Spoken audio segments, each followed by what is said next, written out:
Hello, my name is Dominic Jakes and I study the MA in Creative Writing here at Roehampton. I chose Roehampton because it was a very specific course. It was very specific to what I wanted to study, which was children's literature, and it's a very unusual and unique course in that way. So I really wanted to develop my ability to study children's literature, to write children's literature, and so I wanted to come to a place where the library was very well stocked with books in that area and where there were sort of specialists who could help me develop that area of my writing. Okay. The modules are really targeted at a good range of different students.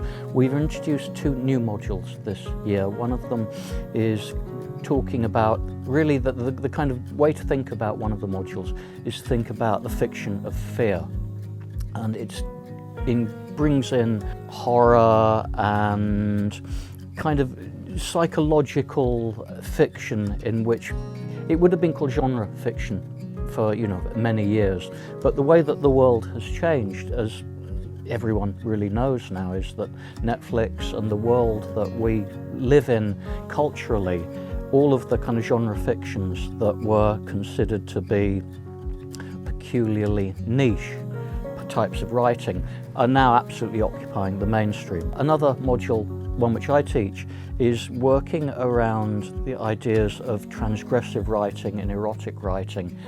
This is in response to the way the world is now much more interested in and comfortable with a wide range of sexualities.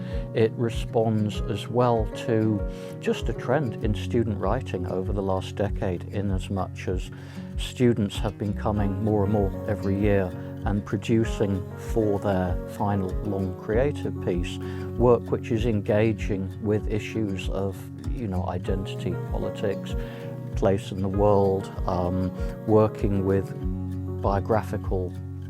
autobiographical writing in the way that there is a kind of blur between fiction and autobiography. My non-fiction includes your creative writing toolkit, and a lot of what I teach at Roehampton comes back to that background as a writing coach, where, because with writing, it's all coming from you. A lot of the technical stuff that we teach in fact all of it, works at its best when you're open to your own emotions, you're open to your own memory. So when I was teaching short stories in the novel this year, the fundamental skill I'm talking about is mixing those colours just as any other kind of artist would, that your memory, your imagination, your questions about the world, the things you want to explore, they're all yours. The class sizes are very reasonable. You wouldn't normally have more than maybe 8 or 9 students in a class, if that. So it really sort of helps this sort of discussion dynamic. Many of the lecturers are, particularly in smaller classes, are willing to sort of foster a very informal sort of discussion dynamic. It's no hands up, it's just contributing what you think and having a discussion about the various topics that come up. Well, we welcome a wide range of different levels and abilities here on the MA Creative Writing. You may have just studied at BA level and you're wishing to go further and refine your work.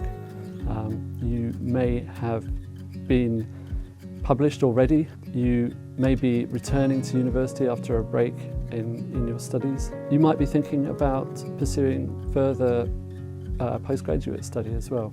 Lots of students take the creative writing MA full-time, but it's also possible to study part-time. And we're here to support students on their writing journey and to help them balancing their writing around their other commitments. One of the things that I wish I'd known when I did my MA, and if I'm honest, one of the things I wish MAs were doing when I did my MA a decade and a half ago, is that genre fiction and the specificity of it, the universes that you create and operate in, are a major part of the literary scene. And if you take something like psychological thrillers, domestic noir, that's come out of horror. And so there's a whole bunch of literary fiction that comes from genre.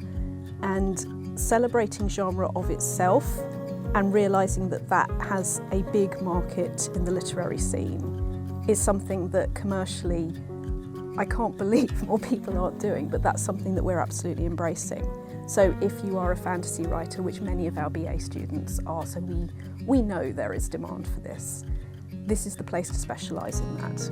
And that goes for a whole bunch of things that come under horror, a whole bunch of things that come under fantasy. This is the place where that is not something that gets marginalised. That is the mainstream, and that absolutely reflects where we see literature going as well. We're particularly excited this year with our 2 new modules in writing genre fiction and dark and transgressive writing, alongside our long-running fiction module, short stories and novel.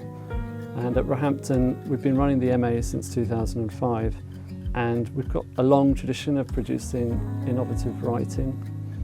And we are a supportive and inclusive writing community, and we're all here to help each other and to help you to do your very best. I love the campus.